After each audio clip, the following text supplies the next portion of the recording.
Today my topic is about average velocity, जो कि हम Maxwell distribution law of molecular velocity से निकालेंगे। इसी फार्मूले से अभी मोस्ट प्रोबेबल वेलोसिटी निकाली है और आज के लेक्चर में हम एवरेज वेलोसिटी निकालेंगे। ये जो हमारा फार्मूला है इसी से। तो क्या करना है हमने यहाँ पे, हमने पहले तो हमें एवरेज वेलोसिटी के बारे में पता होना चाहिए कि एवरेज वेलोसिटी है क्या।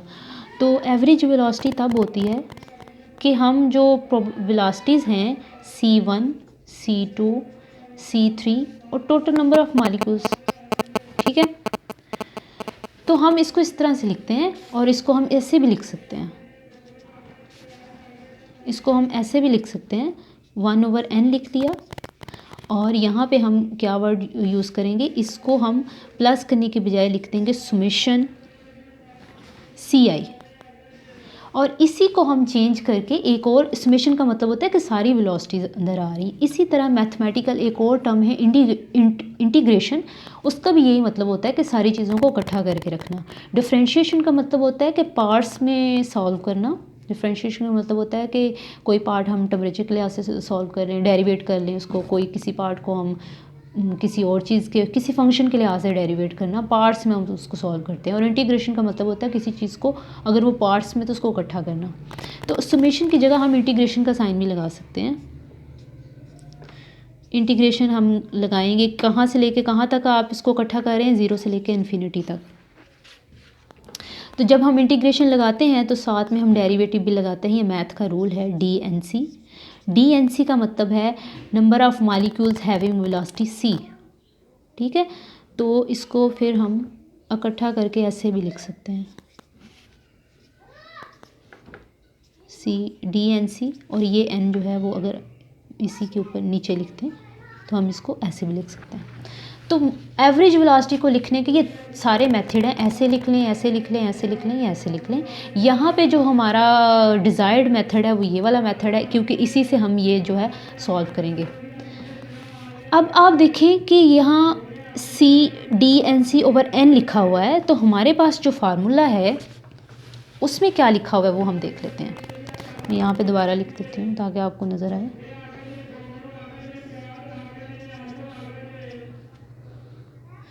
सॉरी फॉर दिस आलू पट्ठे गोंगलू जो आपको पीछे आवाज़ आ रही है,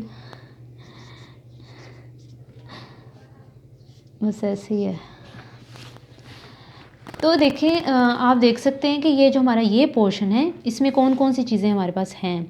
इसमें हमारे पास DNC है, DNC यहाँ पे भी है, N है, N तो यहाँ पे भी है। तो कौन सी हमारी जो चीज़ है जो नहीं है, जो एक्स्ट्रा है, वो तो हम साइड पे कर लेंगे उसको, उसका खैर है। सॉरी, फिर हमने यहाँ DC नहीं लिखेंगे, इसको थोड़ा चेंज कर लेते हैं इक्वेशन को। DC हम ले जाते हैं इधर, ठीक है। यहाँ पे अगर डिवाइड हो रही है तो जाके मल्टीप्लाइड हो जाएगी। इक्वेशन को इस तरह मॉडिफाई कर लेते हैं।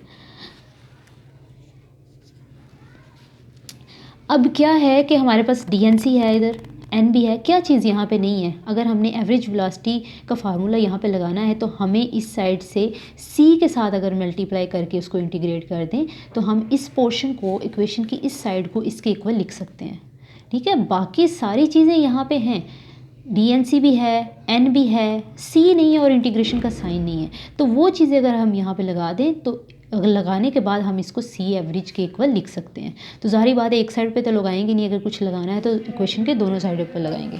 तो हम दोनों साइडों को क्या करते हैं, इंटीग्रेट कर लेते हैं और साथ में दोनों साइडों को पहले C से मल्टीप्लाई कर लेते हैं।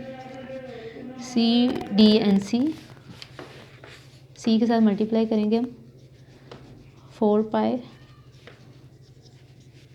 2πRT 3/2 mc²/2RT। C के साथ इस साइड पे भी मल्टीप्लाई किया तो C² की जगह C3 आ जाएगा और DC। अब क्या चीज़ बाकी रह गई है, इंटीग्रेशन। तो हम दोनों साइडों पे इंटीग्रेशन करेंगे। कांस्टेंट के पार्ट को इंटीग्रेट नहीं कर सकते तो हम ये वाले पार्ट को इंटीग्रेट करेंगे, ठीक है। ये पता है हमें किसके इक्वल है, अभी हमने निकाला है, ये C⁻ के इक्वल है, ये जो पोर्शन है। तो हम इस साइड को कर लेंगे C⁻ के इक्वल 4 पाई 2 पाई RT। अब ये जो हमारा पोर्शन है इसको मैं डायरेक्ट लिखूंगी, इसकी मैं इंटीग्रेशन नहीं निकालूंगी क्योंकि ये बहुत लंबा हो जाएगा। तो मैं डायरेक्ट इसकी वैल्यू लिख दूंगी, क्योंकि हमारा मेन फोकस है कि हमें एवरेज वेलोसिटी निकालनी है। वो कैसे आई, C3dC will be equal to alpha square over 2।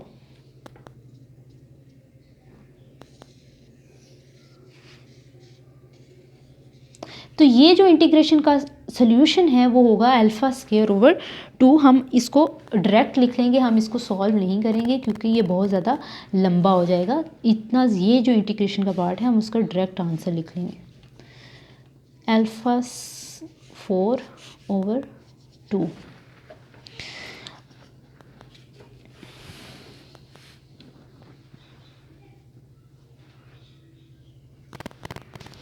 अब हमें पता है 2 पाई का ये जो फार्मूला है 2 पाई KT।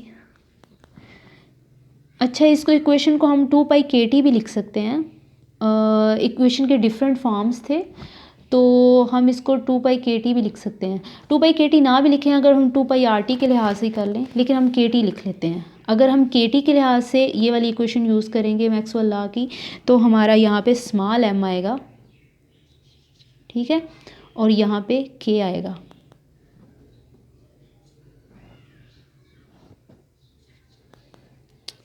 ये हम क्यों कर रहे हैं, क्योंकि हमने अल्फ़ा की वैल्यू पुट करनी है। तो ये अल्फ़ा की वैल्यू कैसे निकलती है और ये स्मॉल m का क्या कॉन्सेप्ट है। मैक्सवेल के डिफरेंट फॉर्म्स हैं, हम इसको कैपिटल M 2 पाई RT के लिहाज से भी लिख सकते हैं और हम इसको स्मॉल m 2 पाई KT के लिहाज से भी लिख सकते हैं। तो आप मेरा जो डेरिवेशन का लेक्चर है उसमें से देख सकते हैं कि ये फॉर्म्स हम कैसे चेंज करते हैं। लेकिन इस वाली इक्वेशन में हम इसको KT वाली फॉर्म के लिहाज से लिखेंगे, हम RT की फॉर्म के लिहाज से नहीं लिखेंगे क्योंकि इससे फिर हमारा सॉल्व नहीं होगा। अब KT के लिहाज से हम क्यों लिखेंगे, क्योंकि हमारा जो अल्फ़ा होता है, अल्फ़ा की वैल्यू भी मैंने उस डेरिवेशन में निकाली है, आप देख लीजिएगा। जो Maxwell law distribution of molecular velocity उसकी डेरिवेशन में ये सारी वैल्यूज़ मैंने निकाली हैं। तो अल्फ़ा की वैल्यू जो थी अल्फ़ा स्क्वायर की वो थी 2KT ओवर M। इसलिए ये मैंने लिखा है यहाँ पे क्योंकि ये जो वैल्यू ऑलरेडी निकल चुकी है। तो यहाँ अगर हम 2KT ओवर M लिखेंगे तो हम उसकी जगह अल्फ़ा लिख सकते हैं, अल्फ़ा स्क्वायर, क्योंकि 2KT over M is equal to alpha square. तो पहले तो हम अल्फ़ा स्क्वायर लिखेंगे तो ये सॉल्व करना इजी हो जाएगा। 4 पाई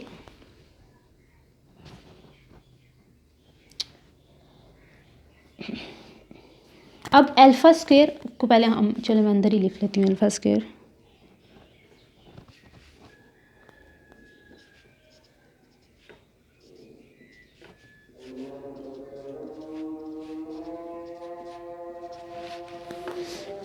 अब अगर अल्फ़ा स्क्वायर को हम मल्टीप्लाई करेंगे 3/2 के साथ, 3/2 के साथ क्यों करेंगे, क्योंकि ब्रैकेट के बाहर 3/2 है, 2 के साथ कर जाएगा तो अल्फ़ा के ऊपर आ जाएगा सिर्फ 3, ठीक है। अगर हम इस पोर्शन को सॉल्व करें कि अल्फ़ा के ऊपर स्क्वायर है और उसको मल्टीप्लाई करें 3/2 के साथ, इसको मैं थोड़ा साफ करके आपको समझाती हूँ। अल्फ़ा स्क्वायर है और अगर उसको 3/2 के साथ करें, 2 के साथ कट जाएगा और अल्फ़ा 3 आ जाएगा, ठीक है।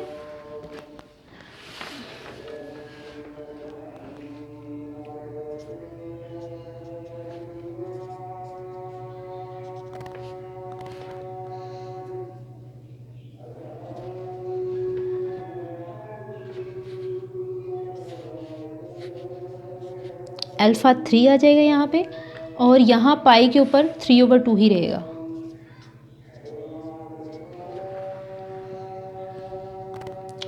इसको ऐसे करती हूँ, इकट्ठा ही लिख लेती हूँ, 4 पाई के नीचे इकट्ठा ही लिख लेती हूँ।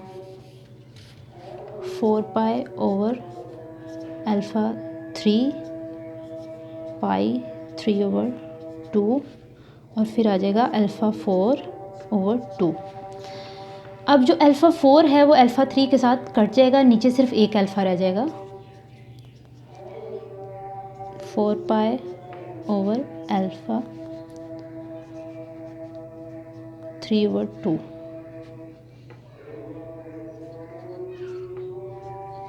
टू टू के साथ कट जाएगा, पीछे सिर्फ 2 रह जाएगा।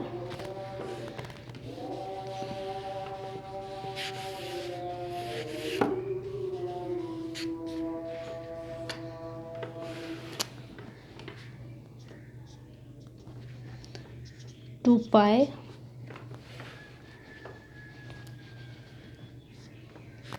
अल्फ़ा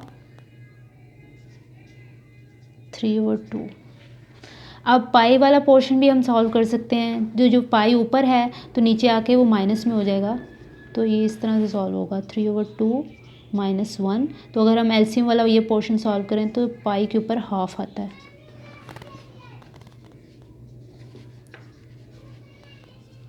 पाई के ऊपर आएगा हाफ। दोबारा अगर हम अल्फ़ा की वैल्यू पुट करना चाह रहे हैं तो अल्फ़ा की वैल्यू यहाँ पे पुट नहीं होगी।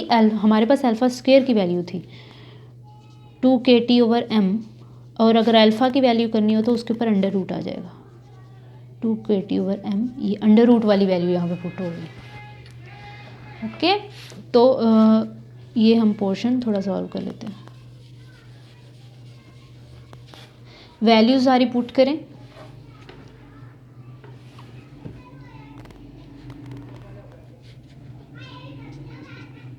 टू ऐसे ही रह जाएगा। ये भी देखें, इसके ऊपर भी अंडर रूट आ सकता है क्योंकि पाई के ऊपर हाफ है, तो अंदर आ जाएगा हमारा अल्फ़ा की वैल्यू जो है वो ये 2kT जो नीचे आ जाएगा, m ऊपर चला जाएगा क्योंकि अल्फ़ा बटे के नीचे है। 2kT/m और पाई इधर का इधर ही रहेगा।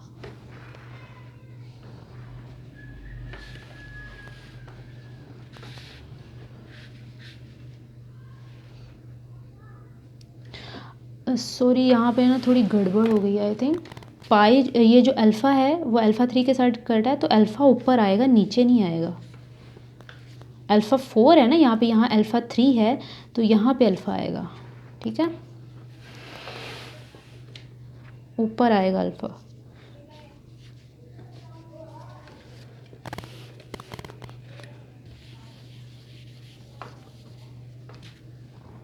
तो अल्फ़ा की वैल्यू हम अब इस तरह से पुट करेंगे, C⁻, 2 ऐसे ही रहेगा। तो अल्फ़ा की वैल्यू जो है वो क्या है 2kT/m और पाई ऐसे का ऐसे।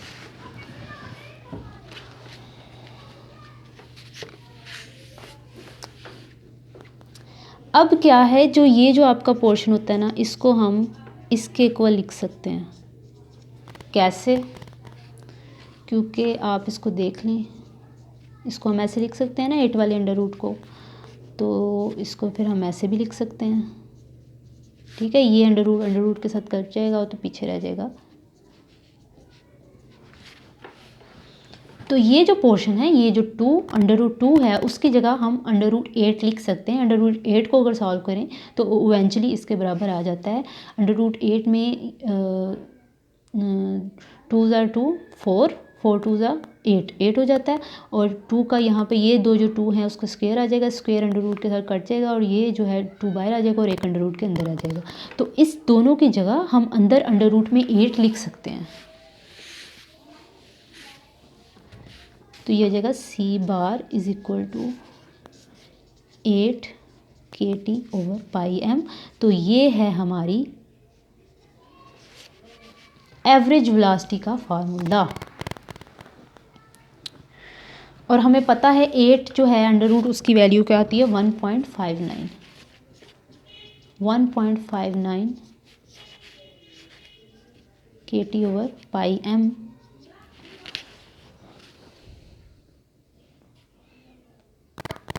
और इसको हम RT में कन्वर्ट कर सकते हैं, बहुत सिंपल है। ऊपर भी n के साथ मल्टीप्लाई कर दें, नीचे भी n के साथ मल्टीप्लाई कर दें, तो क्या होता है कि जो हमारा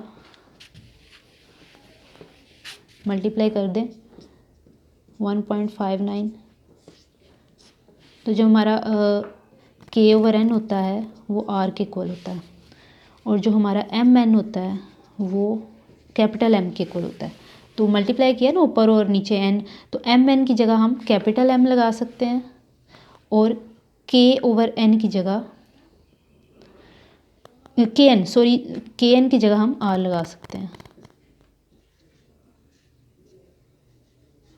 ठीक है, तो यहाँ पे हम लिखेंगे के एन की जगह R T over pi capital M.